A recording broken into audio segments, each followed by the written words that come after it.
నరేంద్ర మోదీ బండారం బయటపడుతుందన్నారు TPCC chief Revanth Reddy. Modi నయానియంతగా మారి ప్రజాస్వామ్య వ్యవస్థకు తూట్లు పొడిచారని మండిపడ్డారు.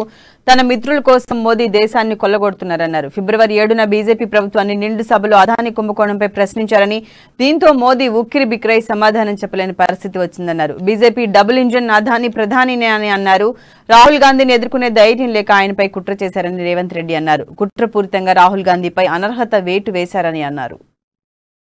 మంచు కొండల్లో అన్నిటిని తట్టుకొని నఫరత్ చోడో భారత్ చోడో కార్యక్రమాన్ని తీసుకుని ఈ దేశాన్ని కులాల మధ్య, ప్రాంతాల మధ్య, భాషల మధ్య, మతాల మధ్య చిచ్చు పెట్టి విభజించి పరిపాలించి అధికారాన్ని పదిలం చేసుకోవాలన్న భారతీయ జనతా పార్టీ నరేంద్ర మోడీ గారి యొక్క కుట్రలను తిప్పికొట్టిండ్రు. ఇదే కాదు, పదే పదే ప్రధానమంత్రి తనకు కుటుంబం లేదు, తను నీతి మంతుని, నిజాయితీ మంతుని అని ప్రజల్ని నమ్మించి దేశాన్ని ఆయన మిత్రుల కోసం కొల్లగొడుతున్నాడు. అందులో భాగంగానే ఎల్ఐసి, ఎస్బీఐ నుంచి మొదలు పెడితే ఇతర దేశాలలో ఉన్న షెల్ కంపెనీల ద్వారా దాదాపుగా 10 లక్షల కోట్ల రూపాయల దోపిడీకి పాల్పడ్డాడని హిండెన్బర్గ్ సంస్థ ఇచ్చిన రిపోర్ట్ మీద 7 సంవత్సరాలు రాహుల్ గాంధీ గారు అదానీ తోడిని నరేంద్ర మోడీ గారి యొక్క మిత్రత్వాన్ని ప్రస్తావిస్తున్న సందర్భంలో ఈ నివేదిక బయటకు వచ్చింది. ఈ నివేదిక మీద పార్లమెంట్ లో ఫిబ్రవరి 7 నాడు మన నాయకుడు రాహుల్ గాంధీ గారు స్పష్టంగా భారతీయ జనతా పార్టీ ప్రభుత్వాన్ని,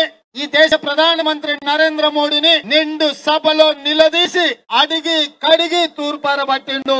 దాంతో బీజేపీ నరేంద్ర మోడీ ఉక్కిరి బిక్కిరి అయిపోయి సమాధానం చెప్పలేని పరిస్థితిలో ఇప్పటి వరకు తొడుక్కున్న ముసుగు తొలగిపోయి నరేంద్ర మోడీ బండారం బయటపడి